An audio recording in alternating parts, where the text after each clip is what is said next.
नमस्कार साथियों, पिछले वीडियो में अपन ने प्रधानमंत्री एवं मुख्यमंत्री के संदर्भ में तुलनात्मक अध्ययन किया था। प्रधानमंत्री का जो उल्लेख था वो 74 और 75 में था, जबकि सीएम और उसकी मंत्री परिषद का जो उल्लेख था वो 163 और 164 में। अपन ने अनुच्छेद 74 की बात कर ली थी, 74(1) और 74(2), और इधर अपने बात कर ली थी 163(1), 163(2) और 163(3). अब दोस्तों, प्रधानमंत्री और मुख्यमंत्री के जो पार्ट सेकंड का वीडियो है, इसमें अपन बात करेंगे अनुच्छेद 75, अनुच्छेद 75 एवं अनुच्छेद 164 के। देखिएगा, जैसा अनुच्छेद 75 में लिखा गया है वैसा का वैसा ही अनुच्छेद 164 में लिखा गया है दोस्तों। लेकिन इसमें थोड़ा थोड़ा सूक्ष्म अंतर आएगा, वो जरूर ध्यान रखना है आपको, क्योंकि क्वेश्चन भी यहीं से आते हैं। देखिएगा, अनुच्छेद 75 के 6 भाग हैं। कितने भाग हैं? 6। सुनना, मैं पहले भाग की बात करता हूं। देखिएगा, पहला पॉइंट है कि राष्ट्रपति प्रधानमंत्री की नियुक्ति करता है, और इसी में लिखा है वह अन्य मंत्रियों की भी नियुक्ति करता है। लेकिन किसके परामर्श में करेगा? प्रधानमंत्री के परामर्श।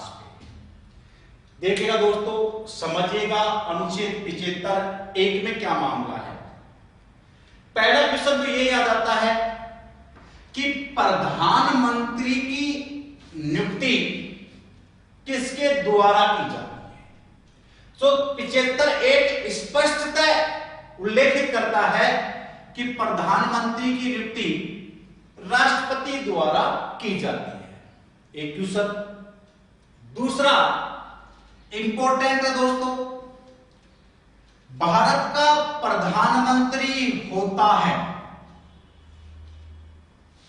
कि भारत का प्रधानमंत्री क्या होता है, तो कुछ वर्डिंग आती है, जैसे ए मनोनीत होता है, चयनित होता है, निर्वाचित होता है या नियुक्त होता है। तो दोस्तों, भारत का प्रधानमंत्री क्या होता है? भारत का प्रधानमंत्री नियुक्त होता है। याद रखना, 2008 ग्रेड सेकंड में भी पूछा गया भी क्वेश्चन है कि भारत का प्रधानमंत्री क्या होता है? नियुक्त। और प्रधानमंत्री की नियुक्ति किसके द्वारा की जाती है? राष्ट्रपति द्वारा की जाती है। अगला देखिए, प्रधानमंत्री के नीचे आते हैं मंत्री। अब मंत्रियों की कई श्रेणियां हैं, कैबिनेट मंत्री है, राज्य मंत्री है, उप मंत्री है। तो मंत्रियों की नियुक्ति भी कौन करता है? मंत्रियों की नियुक्ति भी राष्ट्रपति करता है। प्रधानमंत्री की नियुक्ति भी राष्ट्रपति करता है, और प्रधानमंत्री के नीचे जितने भी मंत्री हैं उनकी नियुक्ति भी कौन करता है? राष्ट्रपति। लेकिन राष्ट्रपति जब अन्य मंत्रियों की नियुक्ति करेगा तो उसमें किसका परामर्श लेगा? प्रधानमंत्री का परामर्श। यानी प्रधानमंत्री जिसके नाम की परामर्श करेगा उस व्यक्ति को राष्ट्रपति मंत्री के रूप में नियुक्त कर देता है। ये तो था दोस्तों 75(1) में। तो इधर देख लो 164(1). 164(1) में क्या है?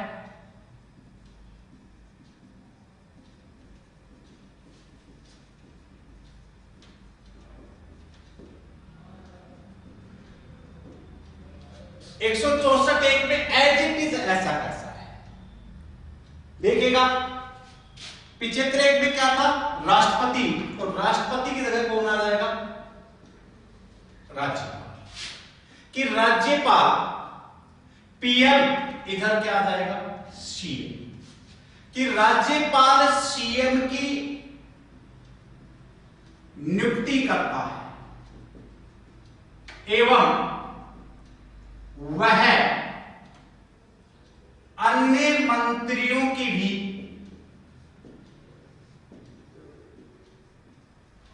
नियुक्ति करता है, और इधर आ जाएगा सीएम के परामर्श पे। देखिएगा दोस्तों, एज इट इज मामला है, बिल्कुल सब। राष्ट्रपति प्रधानमंत्री की नियुक्ति करता है, तो 164(1) में राज्यपाल सीएम की नियुक्ति करता है। भारत का प्रधानमंत्री क्या होता है, नियुक्त होता है। मुख्यमंत्री भी क्या होता है, नियुक्त होता है। प्रधानमंत्री के नीचे जितने भी मंत्री हैं उनकी नियुक्ति भी राष्ट्रपति करता है, लेकिन प्रधानमंत्री के परामर्श पे करता है। तो इधर भी मुख्यमंत्री के नीचे जितने भी मंत्री होते हैं उनकी नियुक्ति भी राज्यपाल करता है, लेकिन किसके परामर्श पे करता है, सीएम के परामर्श पे करता है। बिल्कुल एज इट इज है दोस्तों। एक कंसेप्ट ध्यान रखो, अगला कंसेप्ट इधर का। क्लियर। अब दोस्तों यहां पर एक संविधान संशोधन आता है, वो आप ध्यान रखेंगे, विशेषता है, तो सुनिएगा कौन सा संविधान संशोधन है यहां पे।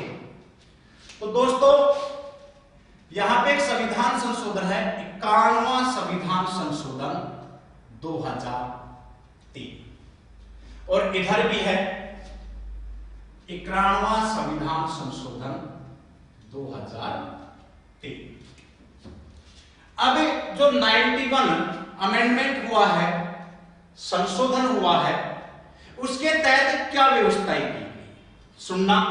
पहले बात मैं प्रधानमंत्री की तरफ कर रहा हूं, केंद्र की तरफ। इसके बाद में मैं बात करूं मुख्यमंत्री की तरफ, अर्थात राज्य सरकार की तरफ। देखिएगा 91वें संविधान संशोधन से दो व्यवस्थाएं की गई। एक तो मंत्री परिषद के आकार को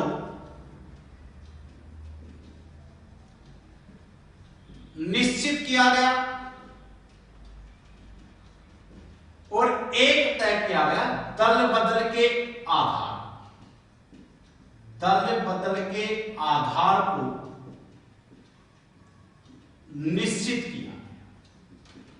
ध्यान रखना सर कि 91वां जो संविधान संशोधन 2003 में हुआ, उसमें दो प्रावधान किए गए।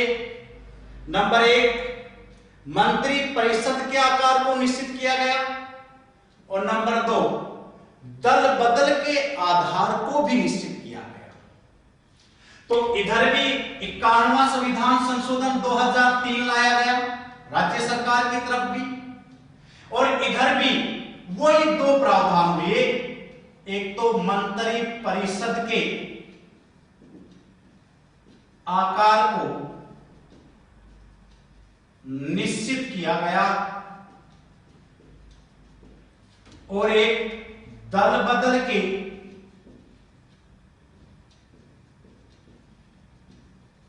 आधार को निश्चित किया गया।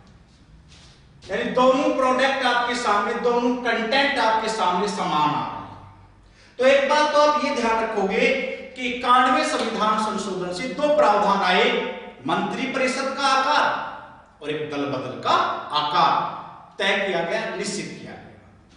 अब मैं बात कर रहा हूं इधर प्रधानमंत्री और उसकी मंत्री परिषद अर्थात संघ सरकार की तरफ। संघ सरकार में क्या किया गया कि मंत्री परिषद का आकार निश्चित किया गया, और कितना प्रतिशत किया गया, यह 15% किया गया। किस सदन का किया गया? तो याद रखना दोस्तों, लोकसभा के सदस्य संख्या का अधिकतम, यह भी याद रखो, एक शब्द है अधिकतम, कि प्रधानमंत्री एवं उसकी मंत्री परिषद का आकार जो 91वें संविधान संशोधन 2003 के तहत जो तय किया गया, उसमें कहा गया कि मंत्री परिषद का आकार अधिकतम कितना प्रतिशत होगा? अधिकतम, फिर मैं बात कर रहा हूं, कितना प्रतिशत होगा? 15% होगा।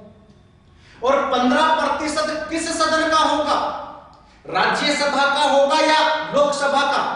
तो दोस्तों याद रखिएगा, लोकसभा की सदस्य संख्या का कितना प्रतिशत होगा? 15%।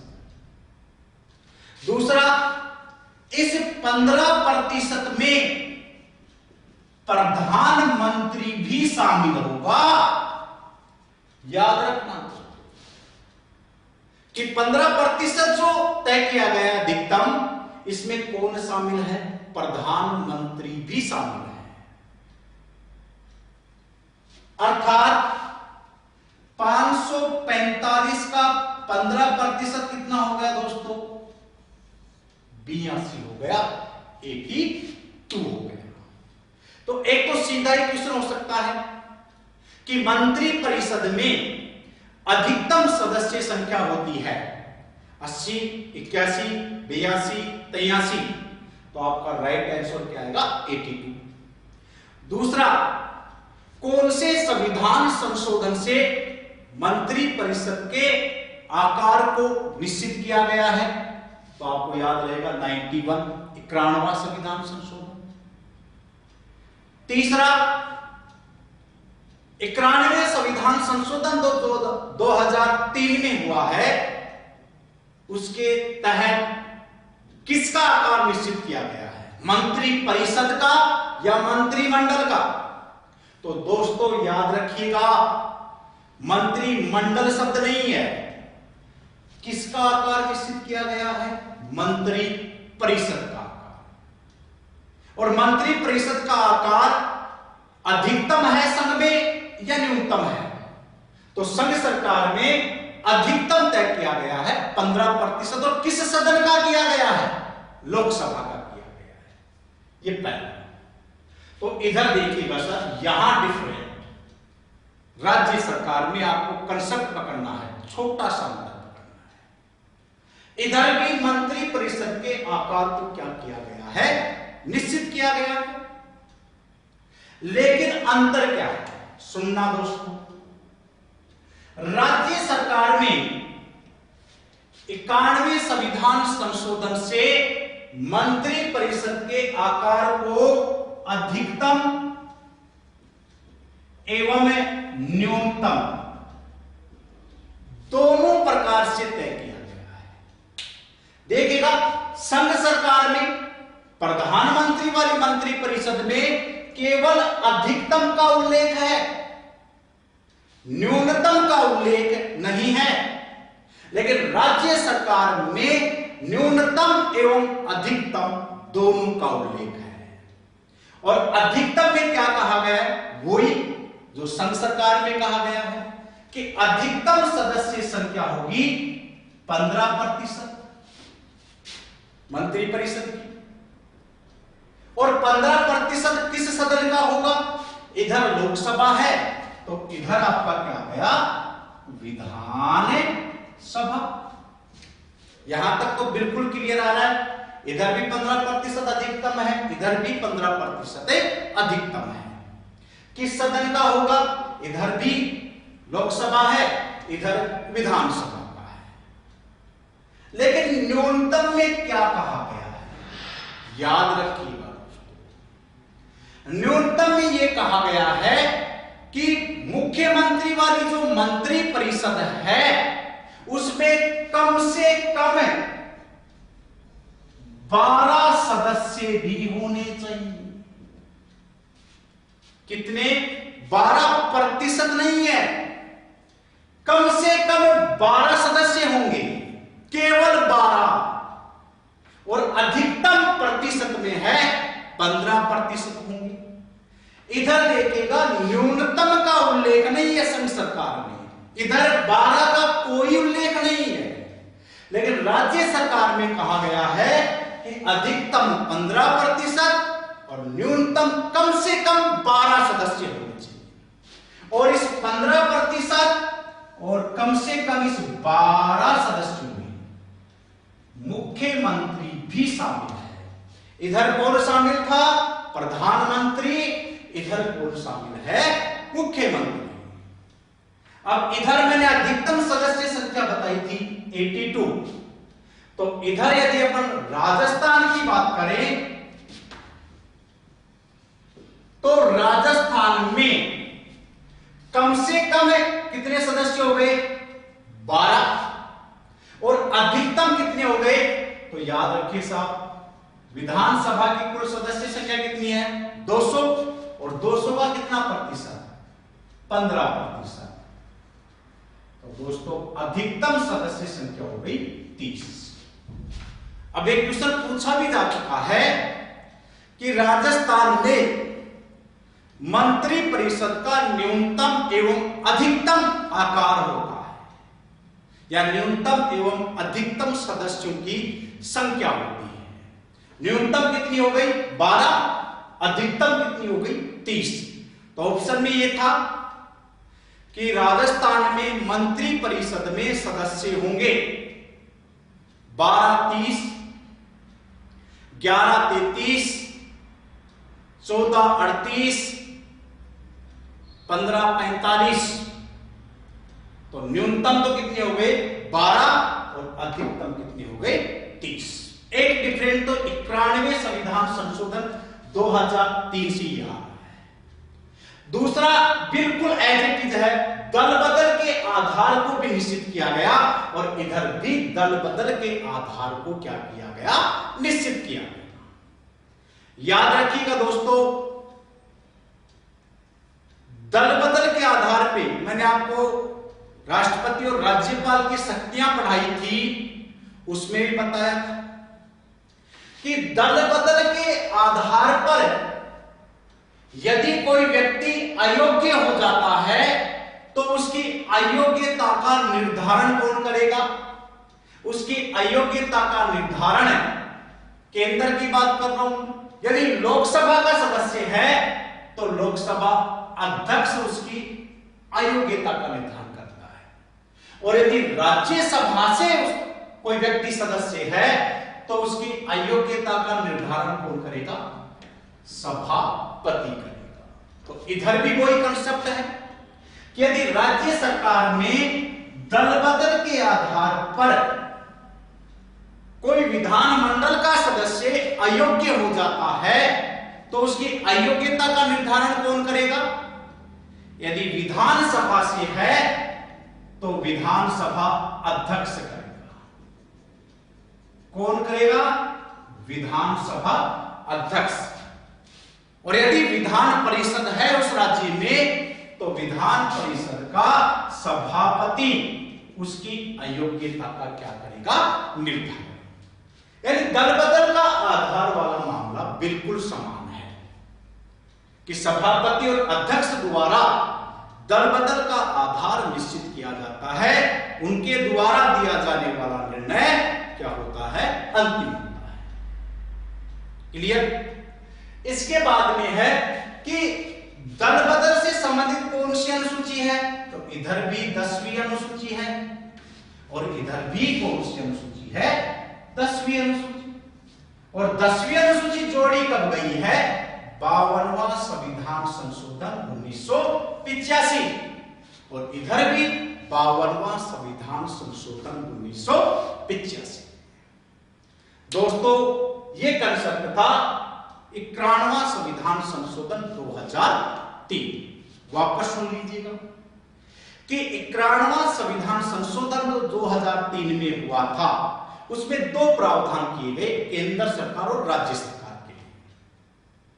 दोनों की ओर से ही नंबर 1 दोनों तरफ ही मंत्री परिषद के आकार को निश्चित किया गया और दोनों तरफ ही दल बदल के आधार को भी निश्चित किया गया। अब अंतर दोनों में डिफरेंट क्या आ रहा है कि संघ सरकार में जो मंत्री परिषद होगी उसका आकार अधिकतम दिया गया है। कितना प्रतिशत? 15%। किस सदन का? लोकसभा का। और इस 15% जो अधिकतम है उसमें कौन शामिल है? प्रधानमंत्री भी शामिल है। और अगर अपन 15% की बात करें तो टोटल सदस्य संख्या कितनी होती है? 82 होती है। लेकिन यहां पर एक अंतर है राज्य सरकार में। बाकी बिल्कुल इक्वल है कि यहां पर भी अधिकतम सदस्य संख्या 15% है, यहां पर भी अधिकतम सदस्य संख्या 15% है। यहां लोकसभा का है, यहां विधानसभा का है। 15% में प्रधानमंत्री भी शामिल है, 15% में मुख्यमंत्री भी शामिल है। लेकिन याद रखना दोस्तों, संघ सरकार में मंत्री परिषद के न्यूनतम सदस्यों का कोई उल्लेख नहीं है, जबकि राज्य सरकार में न्यूनतम सदस्यों का भी उल्लेख दिया गया है। और न्यूनतम में कहा गया है कि मुख्यमंत्री और उसकी मंत्री परिषद की न्यूनतम कम से कम सदस्य संख्या होगी 12 और इस 12 में मुख्यमंत्री भी शामिल है। और दल बदल वाला आपका समझ में आ गया कि दल बदल से संबंधित 10वीं अनुसूची है, 52वें संविधान संशोधन 1985 के तहत जोड़ी गई है। दल बदल का आधार पर जो सदस्य अयोग्य होते हैं उसका निर्धारण इधर लोकसभा से लोकसभा अध्यक्ष करता है, राज्यसभा से राज्यसभा का सभापति करता है, इधर से विधानसभा अध्यक्ष कर देगा और यदि विधान परिषद है तो विधान परिषद का सभापति करेगा। अब ये राजस्थान वाला जरूर याद रखना है कि राजस्थान में जो मुख्यमंत्री और उसकी मंत्री परिषद है उसमें अधिकतम सदस्य संख्या कितनी होगी? 15%। विधानसभा की है तो विधानसभा में 200 सदस्य हैं, 200 का 15% निकाल दो, अधिकतम सदस्य संख्या 30 हो गई आपकी। और न्यूनतम कम से कम आपका क्या है? 12 है। ये था दोस्तों 75 एक और 164 एक। अब अपन बात करते हैं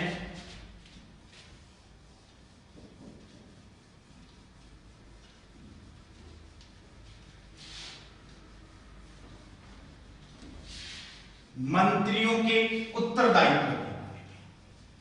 सुनना दोस्तों, यहां से ग्रेड फर्स्ट में भी क्वेश्चन पूछा जा चुका है।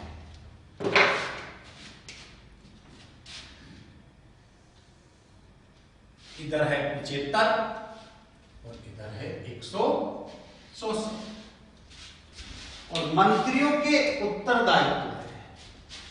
सुनना, पॉइंट है आपका मंत्रियों का उत्तरदायित्व। तो इधर भी आपका क्या आ जाएगा? मंत्रियों का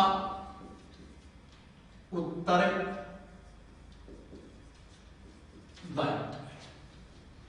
देखिएगा दोस्तों,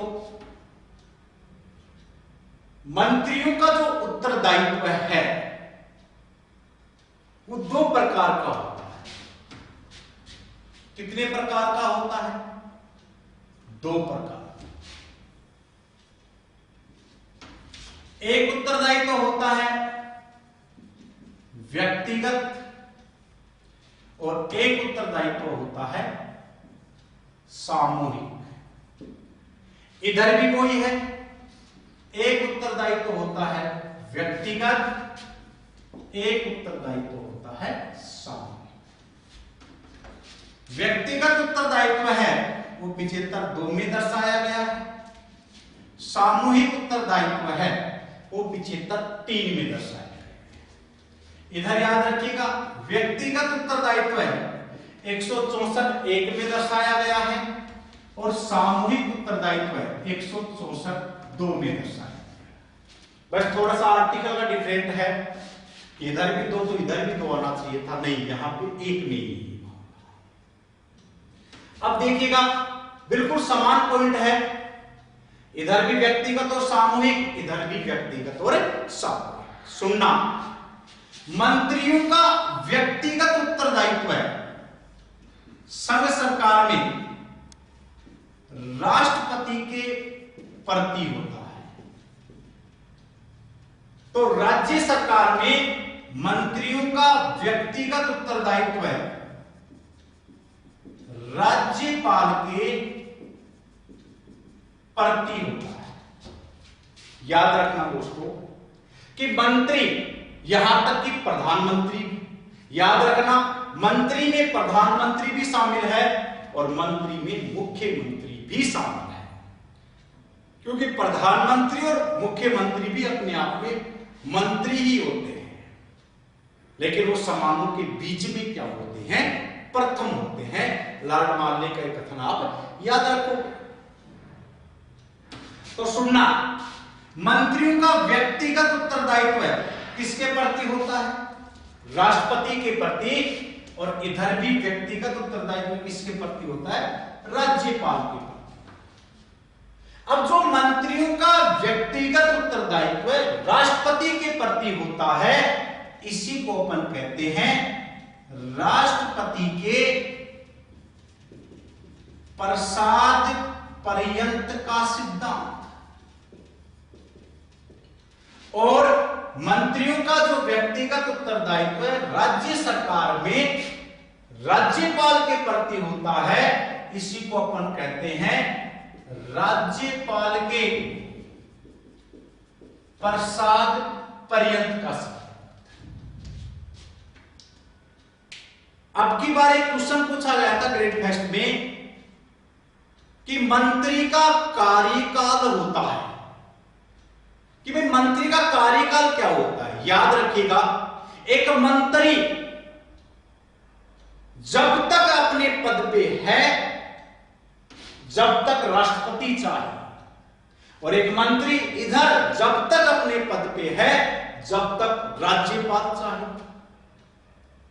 राज्यपाल और राष्ट्रपति प्रधानमंत्री एवं मुख्यमंत्री के परामर्श पर किसी भी मंत्री को कभी भी बर्खास्त कर सकता है, और ये बर्खास्त करने वाला मामला है, यही क्या कहलाता है, प्रसाद पर्यंत का सिद्धांत। अब क्वेश्चन ये आ जाए कि मंत्रियों का कार्यकाल होता है, या एक मंत्री का कार्यकाल क्या होता है, 1 5 वर्ष, 6 वर्ष, 7 वर्ष, या लास्ट ऑप्शन आ रहा है राष्ट्रपति के प्रसाद पर्यंत या राज्यपाल के प्रसाद पर्यंत। तो याद रखिएगा, एक मंत्री का कार्यकाल कोई 5 वर्ष का नहीं होता है, वो होता है राष्ट्रपति के प्रसाद पर्यंत या राज्यपाल के प्रसाद पर्यंत। प्रसाद पर्यंत का मतलब ही ये होता है कि राज्यपाल या राष्ट्रपति उसे प्रधानमंत्री या मुख्यमंत्री के परामर्श पर कभी भी बर्खास्त कर सकते हैं। पहला पॉइंट क्लियर, व्यक्तिगत उत्तरदायित्व दोनों तरफ से। अगला है सामूहिक उत्तरदायित्व। देखिएगा, संघ सरकार में मंत्री परिषद का जो सामूहिक उत्तरदायित्व होता है वो होता है लोकसभा के प्रति। याद रखना दोस्तों कि मंत्री परिषद सामूहिक रूप से किसके प्रति उत्तरदायी होती है, तो 75(3) कहता है वह लोकसभा के प्रति उत्तरदायी होती है। तो इधर भी दिखा है सामूहिक उत्तरदायित्व। राज्य सरकार में मंत्री परिषद का सामूहिक उत्तरदायित्व किसके प्रति होता है, इधर लोकसभा है तो इधर आ गई आपकी विधानसभा के प्रति।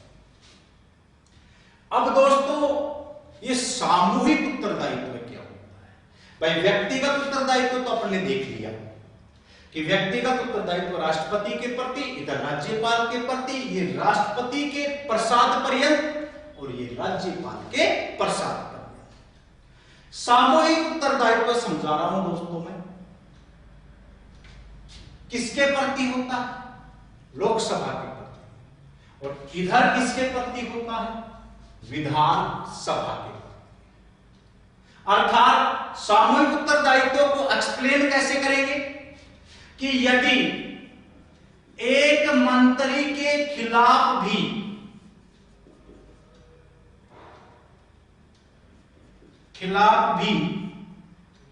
लोकसभा में अविश्वास प्रस्ताव पारित हो जाए। याद रखना दोस्तों कि यदि एक मंत्री के खिलाफ भी लोकसभा में अविश्वास प्रस्ताव पारित हो जाए तो संपूर्ण मंत्री परिषद को त्याग पत्र देना होगा। संपूर्ण मंत्री परिषद को क्या देना पड़ेगा? त्याग पत्र। यह हो गया सामूहिक उत्तरदायित्व। तो इधर भी वही है कि राज्य सरकार में मंत्री परिषद का सामूहिक उत्तरदायित्व किसके प्रति होता है? विधानसभा के प्रति। और सामूहिक उत्तरदायित्व को कैसे समझाओगे कि यदि एक मंत्री के खिलाफ भी विधानसभा में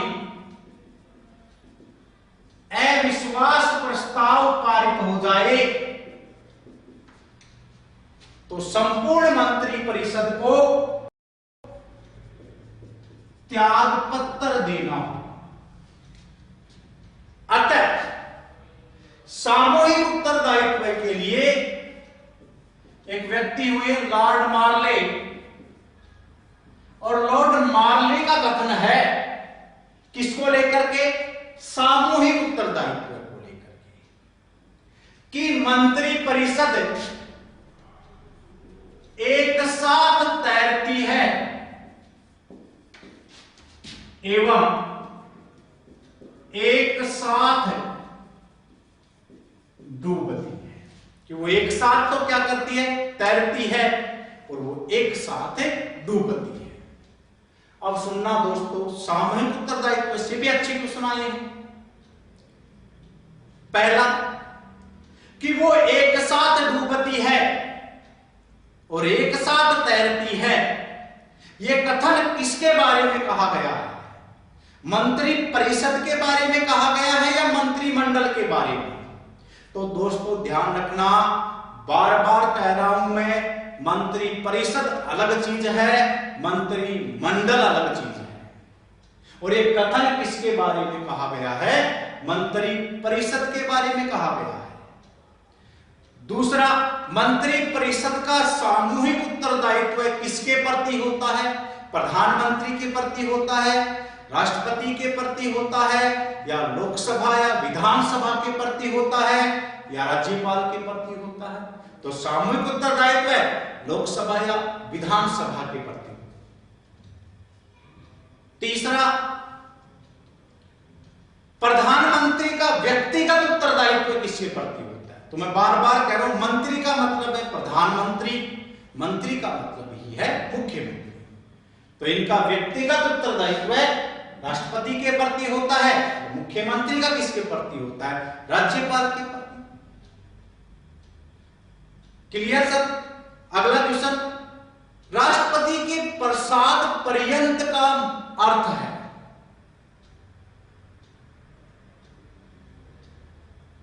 एक, मंत्री का कार्यकाल 5 वर्ष का होता है।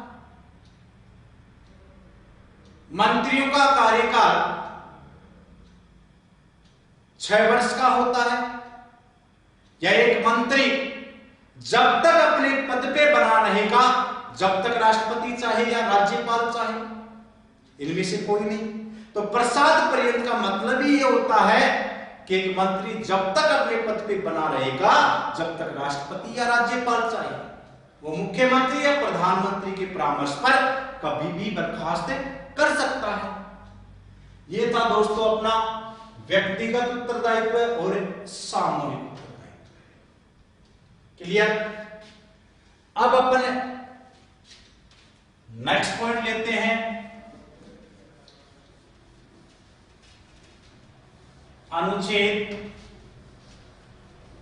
75।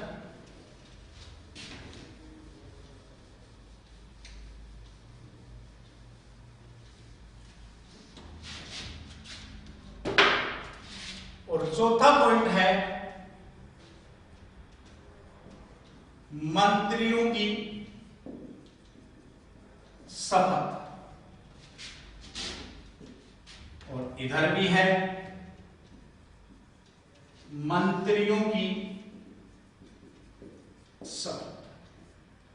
सुनना दोस्तों कि मंत्रियों को शपथ कौन दिलाता है। मंत्रियों की नियुक्ति भी इधर भी राष्ट्रपति करता है, इधर भी राज्यपाल करता है। लेकिन मंत्रियों को शपथ कौन दिलाता है?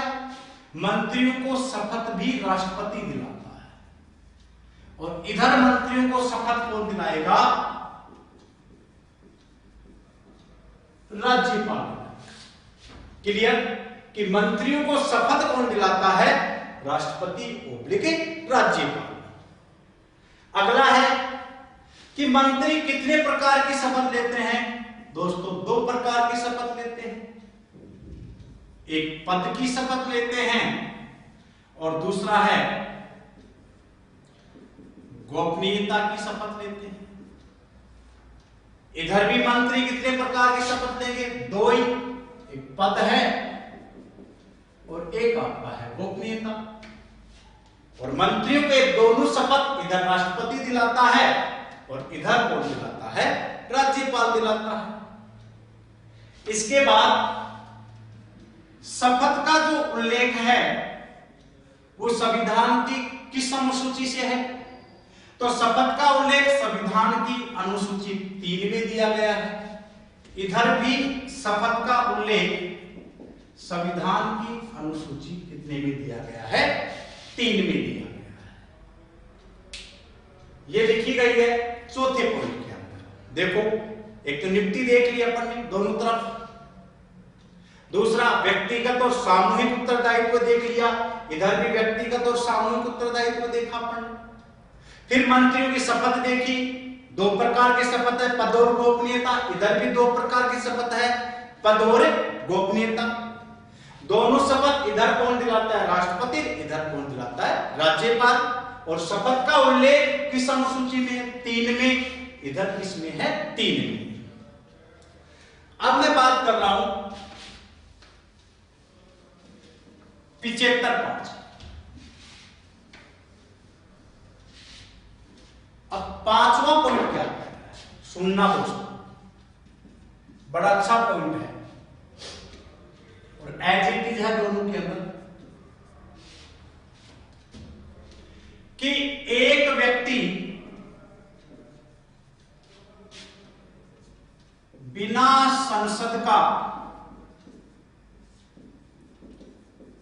सदस्य बने 6 माह तक मंत्री बना रह सकता है। सुनना,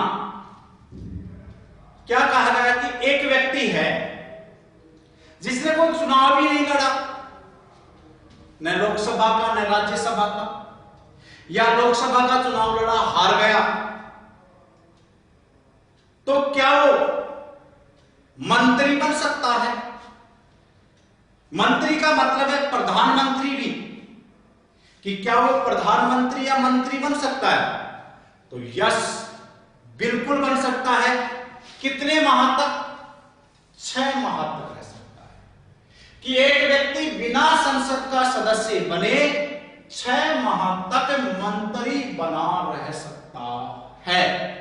तो इधर भी यही है कि एक व्यक्ति बिना विधानमंडल का सदस्य बने 6 माह तक मंत्री बना रह सकता है। चाहे आप मंत्री बोल दो या मुख्यमंत्री को।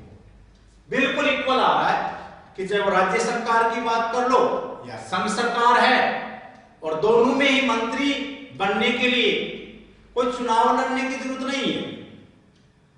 6 माह तक किसी भी व्यक्ति को मंत्री बनाया जा सकता है। लेकिन अगला वाला प्रावधान सुनना यहां पर कि यदि 6 माह के भीतर वह संसद के किसी सदन की सदस्यता ले लेता है तो वह अपने मंत्री पद पर बना रहेगा। दोबारा सुन लो दोस्तों, ऊपर वाला कंसेप्ट तो यह था कि 6 माह तक वो मंत्री बना रह सकता है, उसके लिए किसी भी प्रकार की सदस्यता की जरूरत नहीं है। लेकिन उन 6 माह के भीतर यदि वो संसद के किसी सदन की सदस्यता ले लेता है, राज्यसभा या लोकसभा की, तो वह अपने मंत्री पद पर क्या रहेगा, बना रहेगा। लेकिन यदि 6 माह के भीतर वो किसी सदन की सदस्यता नहीं ले पाता है तो उसे अपने पद से क्या देना पड़ेगा, त्याग पत्र देना पड़ेगा। वही बात इधर है कि यदि वो विधानमंडल के किसी सदन की सदस्यता नहीं ले पाता है 6 माह में, तो उसे अपने पद से क्या देना पड़ेगा, त्याग पत्र।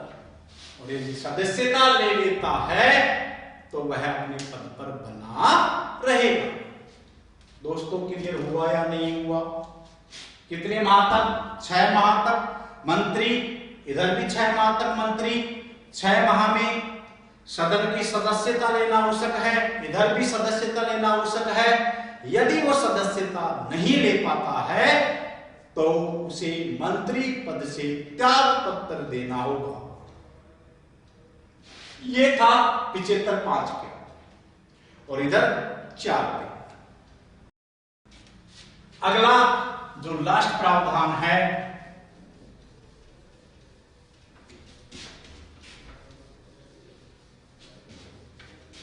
वो है दोस्तों मंत्रियों का वेतन।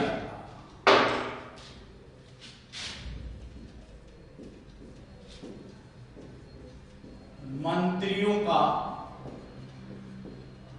वेतन भत्ता, और इधर भी वही है, मंत्रियों का वेतन भत्ता।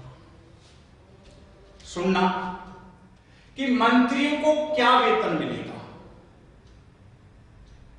और इधर मंत्रियों को क्या वेतन मिलेगा। तो मंत्रियों को वह वेतन मिलेगा जो कौन तय करेगी, संसद तय करेगी। ये संसद के पास अधिकार है कि मंत्रियों को कितना वेतन दिया जाना चाहिए, और इधर भी मंत्रियों का वेतन भत्ता कौन तय करेगी, विधान मंडल तय। ये तो ये ध्यान रखिएगा, सीधा क्वेश्चन आ जाए कि मंत्रियों का वेतन भत्ता किसके द्वारा तय किया जाता है। ए राष्ट्रपति द्वारा, बी प्रधानमंत्री द्वारा, सी संसद द्वारा, डी में से कोई नहीं। तो आपका राइट आंसर क्या होगा, संसद।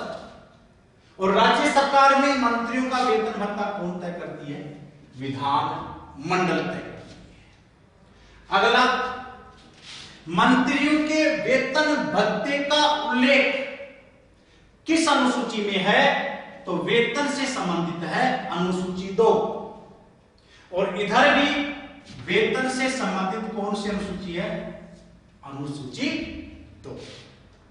देखो पहले अनुसूची 3 भी आई है, अनुसूची 3 शपथ से संबंधित है और अनुसूची 2 वेतन से संबंधित है। और वेतन भत्ता कौन तय करता है, वेतन भत्ता तय करती है केंद्र में, संघ सरकार में संसद द्वारा तय किया जाता है, और राज्य सरकार में विधानमंडल द्वारा तय किया जाता है। ये था दोस्तों अनुच्छेद 75, जिसमें था मंत्रियों के बारे में विशेष उपबंध। और दोस्तों यहां से बहुत अच्छे क्वेश्चन आते हैं, कंसेप्ट को क्लियर कीजिएगा और इस वीडियो को बड़े ध्यान से सुनिएगा। That's okay sir. कल अपन राजस्थान के संदर्भ में मुख्यमंत्री की चर्चा करेंगे और वो अपना होगा नेक्स्ट।